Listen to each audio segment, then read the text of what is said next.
Good morning. Welcome to Time in His Word. I got empty yesterday and I called into dispatch and they didn't have anything, which is not uncommon for being in Florida. Sometimes they'll have freight right away and then sometimes they have to really look around for it. And so it wasn't out of the norm. And so they told me to get comfortable, and I did. I read the news for a bit, and then after a while I decided to lay down. Which I know usually when you lay down, just about the time you doze off, work calls. Well, that's kind of what happened. So then when I got empty, the product I haul, they build these A-frames out of 2x4s. And it's an evil necessity for the shipper. Because at one point they was having the distribution centers destroy the A-frames. Well, that got to be too costly because then you got to replace them, and it costs money to haul them back. So it's one of them evil necessities they have. And so they went with a different carrier to haul them back. And so yesterday they got 5 or 6 loads sitting on the ground, and the DCs, they get aggravated when they don't get them moved. Because I'm assuming they get charged for them, so they want them off their property. But anyway, dispatch calls and says that I need to haul a load of those back to Minnesota, which I wasn't crazy about because they cut the rate on them when they went to this other carrier, and so I got paid that rate. But it's one of them deals where you don't want to say no, because if you do, then dispatch just goes, okay. And then the next phone call you get is from somebody higher up. And if you tell them no, they just tell you to, if you're a company guy, turn the truck in. If you're an owner operator, they tell you to pull the stickers off the truck. So it's not a very wise decision to say no. And that's what happened. And so I'm on my way back to Minnesota with a load I ain't crazy about, but it's a good customer, and you got to keep your good customers happy, especially in this time, the way things are. But anyway, how many times has God told you, or you have felt led to do something, and you said, no, I don't want to do that? And what have the ramifications been when you have said that?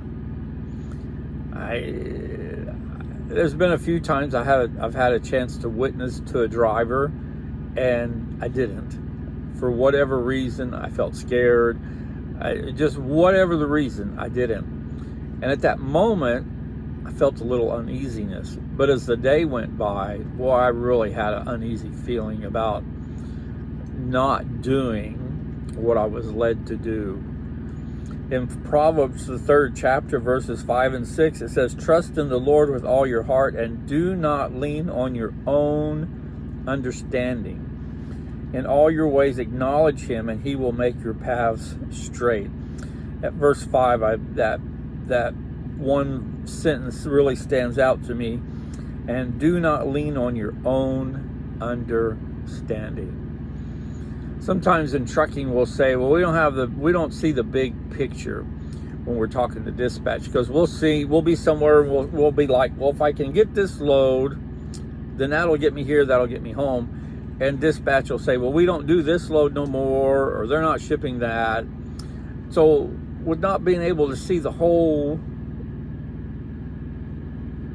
plan, then I can't make a plan.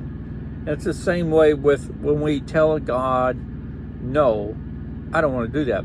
We can't see what our little part in that would be when it all comes together, because we refuse to go. I heard a preacher one time, they were given a message, and they made this comment, and it really sticks with me, and it's helped me a number of times not to say no or be disobedient when I'm feeling led to do something. And they made this comment: if God calls you to do something and you refuse to do it, or you don't go, whatever the circumstances is, you don't fulfill what you don't fulfill what you feel like you're being led to do. Well, then God's got to send somebody else to do your job. And they said, probably a good chance that person gets a double blessing. They get their blessing and they get your blessing because you didn't go and you weren't obedient. And then the pastor said, and this was the question he posed to everybody, do you really want to give up your blessings? And I think about that often when I feel led to do something or to talk to somebody. That's my first thought. Well, if I don't obey, then God's got to send somebody else. And they're going to get my blessing, plus theirs. I'm going to miss out on a blessing. I don't want to do that. So as you go through the day to think about that, if you are feeling led to do something, you need to go and do it. And remember this sentence in verse 5, and do not lean on your own understanding. Like I said earlier, by saying no, you're not able to see the overall picture of the plan that God has laid out and wants to include you in that plan, and you have said no, which is no sweat off his back. He'll just find somebody else that'll be obedient and go and fulfill what he needs done. But in the meantime, you have been disobedient and you've possibly missed out on a blessing. And verse 6, the last sentence says, and he will make your paths straight.